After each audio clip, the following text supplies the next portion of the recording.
সুপ্রিয় শিক্ষার্থীবৃন্দ, আমি আজকে তোমাদেরকে যে ক্লাসে স্বাগত জানাচ্ছি সেটি মডিফায়ারের উপরে। আমি মোহাম্মদ আবু হানিফ, সহকারী অধ্যাপক ইংরেজি, হবিগঞ্জ সরকারি মহিলা কলেজ। তোমাদের প্রত্যেককে আমার আজকের মডিফায়ারের ক্লাসে স্বাগত জানাচ্ছি। তোমরা জানো তোমাদের ইংরেজি দ্বিতীয় পত্রে 12টি গ্রামার আইটেম আছে, এর মধ্যে মডিফায়ার একটি অন্যতম, এবং এই আইটেমটি অনেক শিক্ষার্থীর কাছেই একটু কঠিন বলে প্রতীয়মান হয়। তবে আমি আমার আজকের ক্লাসের মাধ্যমে চেষ্টা করব এই বিষয়টিকে তোমাদের কাছে অত্যন্ত সহজভাবে উপস্থাপন করার জন্য। তোমরা জানো মডিফায়ার হচ্ছে এমন একটি আইটেম যা নাউন কিংবা প্রোনাউন কিংবা অ্যাডজেক্টিভ কিংবা ভার্ব বা অ্যাডভার্ব এদের পূর্বে বসে অথবা পরে বসে তাদেরকে কোয়ালিফাই করে গুণান্বিত করে। এটা সংখ্যার দিক থেকে হতে পারে, পরিমাণের দিক থেকে হতে পারে, অথবা গুরুত্ব বৃদ্ধি করার দিক থেকে হতে পারে। তো এই মডিফায়ার হিসাবে কাজ করে কোন কোন জিনিসগুলো, এবং যেহেতু মডিফায়ার দু প্রকার তোমরা জানো, প্রি মডিফায়ার এবং পোস্ট মডিফায়ার। অর্থাৎ কিছু মডিফায়ার পূর্বে বসে মডিফাই করে, এদেরকে আমরা প্রি মডিফায়ার বলি, আর কিছু আছে যেগুলো পরে বসে মডিফাই করে তাদেরকে আমরা পোস্ট মডিফায়ার বলি। এখন আমি তোমাদেরকে দেখাবো কোন ধরনের পার্টস অফ স্পিচ অথবা কোন ধরনের শব্দ প্রি মডিফায়ার হিসাবে বসে এবং কোন ধরনের পার্টস অফ স্পিচগুলো পোস্ট মডিফায়ার হিসাবে বসে। চলো আমরা একটু দেখে নিই। তোমরা দেখতে পাচ্ছ মডিফায়ারকে আমরা দুভাগে ভাগ করছি, প্রি মডিফায়ার এবং পোস্ট মডিফায়ার। এখন প্রি মডিফায়ার হিসাবে বসবে কারা? এক নাম্বার কোয়ালিফায়ার্স, অর্থাৎ দোষ গুণ অবস্থা বোঝায় অ্যাডজেক্টিভের যে অংশগুলো তাদেরকে আমরা কোয়ালিফায়ার বলি, এগুলো প্রি মডিফায়ার হয়। আরেকটা গুরুত্বপূর্ণ প্রি মডিফায়ার হচ্ছে ডিটারমিনার্স। এখন ডিটারমিনারের বাংলা অর্থ হচ্ছে নির্ধারক বা নির্ণায়ক। এখন সেই ডিটারমিনারগুলো আবার কোন কোন ধরনের পার্টস অফ স্পিচ হয় তার একটা পরিচয় আমরা দিয়েছি এখানে ABCD দিয়ে। যেমন আর্টিকেলগুলো মডিফায়ার, কোয়ান্টিফায়ার যেগুলো পরিমাণ বোঝায় এগুলো ডিটারমিনার হিসেবে এরা প্রি মডিফায়ার। নিউমারালস বা সংখ্যাবাচক শব্দ এগুলো ডিটারমিনার হিসাবে pre modifier. Possessives my, his, her, their, our, your, its এগুলো প্রি মডিফায়ার হিসেবে ব্যবহৃত হয়। ডেমনস্ট্রেটিভস যেমন this, that, this, those, such এগুলো ডিটারমিনার হিসেবে তারা প্রি মডিফায়ার হয়। তারপরে আছে পোস্ট ডিস্ট্রিবিউটিভ প্রোনাউন্স, এরা প্রি মডিফায়ার হিসেবে বসে। আছে ইন্টেন্সিফায়ার। তো ইন্টেন্সিফায়ারের ব্যাপারে একটা কথা বলতে হবে যে ইন্টেন্সিফায়ারের শব্দের অর্থ হচ্ছে তীব্রতা বৃদ্ধিকারী। এখন যে সকল পার্টস, বিশেষ করে অ্যাডভার্ব অফ ডিগ্রি আমরা যেটাকে বলি, very, extremely, seriously, completely, fairly, highly, greatly, এই ধরনের অ্যাডভার্ব অফ ডিগ্রিগুলোকে বলা হয় ইন্টেন্সিফায়ার।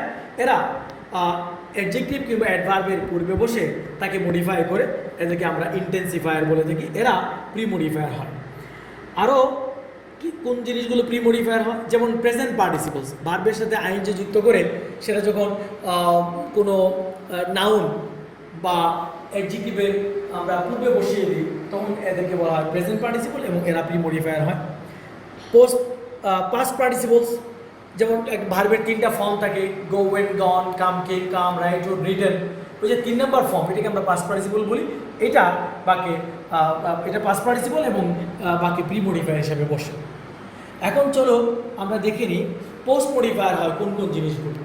পোস্ট মডিফায়ার হয় এক নাম্বার কোয়ালিফায়ার্স।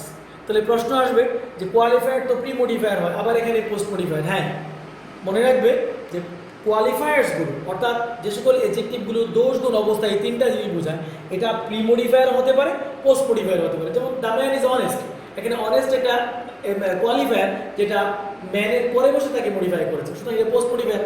আবার যখন বলবো he is an honest man, এখানে অনেস্ট কোয়ালিফায়ারটি ম্যান নাউনের পূর্বে বসে তাকে মডিফাই করিয়েছে, সুতরাং এইখানে এটা প্রি মডিফাই। সুতরাং এই কোয়ালিফায়ারটি একমাত্র অ্যাডজেক্টিভ যিনি আগে প্রি মডিফায়ার এবং পোস্ট মডিফায়ার উভয় হতে পারে।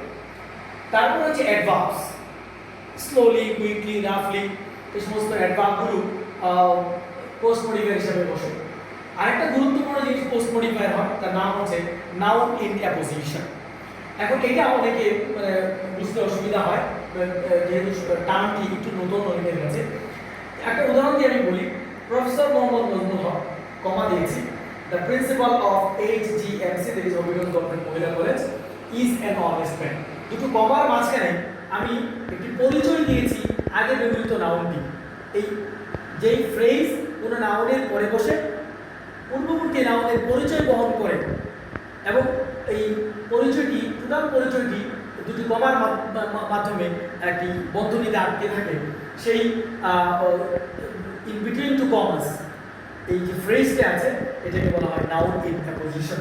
এটা পোস্ট মডিফায়ার আমরা দেখতে পাচ্ছি যে এই নাউনের পরে তার পরিচয় বহন করেছে, এটি তারপরে বসে এটাকে পোস্ট মডিফায়ার এবং নাউন ইন অ্যাপোজিশন। তারপরে relative clause, the man who is honest is always considered a good man in the society. তাহলে who is considered an honest man, এই রিলেটিভ ক্লজটি দ্য ম্যান এর পরে বসে তাকে মডিফাই করেছে, এই জন্য রিলেটিভ ক্লজ হিসেবে এটা পোস্ট মডিফায়ার। আবার প্রেজেন্ট পার্টিসিপল এটা পোস্ট মডিফায়ার হয়, যেমন আই এম টায়ারিং, মানে আমি ক্লান্ত হচ্ছি। তাহলে এখানে tiring verb plus I N G present participle, কিন্তু এটা আই প্রোনাউনের পরে বসে তাকে মডিফাই করেছে। পাস্ট পার্টিসিপল যেমন আই এম টায়ার্ড, টায়ার ভার্বের পাস্ট পার্টিসিপল, এটাও এই বাক্যে পাস্ট পার্টিসিপল হিসেবে বসে পোস্ট মডিফায়ার হয়েছে। তো মোটামুটি ভাবে বলতে গেলে এই মডিফায়ার হচ্ছে এই জিনিসটি। কিন্তু আমাদেরকে মনে রাখতে হবে মডিফায়ার হিসাবে সবচেয়ে গুরুত্বপূর্ণ ভূমিকা রাখে যেই পার্সন স্পিচটি, সেটির নাম হচ্ছে অ্যাডজেক্টিভ। সুতরাং যদি আমরা এই মডিফায়ারটি ভালো করে বুঝতে চাই তাহলে অবশ্যই আমাদেরকে অ্যাডজেক্টিভের যে বিভিন্ন প্রকারভেদ আছে এটা সম্পর্কে আমাদেরকে ভালো ধারণা রাখতে হবে। এখন আমরা একটু অ্যাডজেক্টিভের প্রকারগুলো দিকে খেয়াল করবো। অ্যাডজেক্টিভ চার প্রকার বলেছি, adjective of quality or qualitative adjective, adjective of quantity or quantitative adjective, adjective of number or numeral adjective এবং প্রোনোমিনাল অ্যাডজেক্টিভ।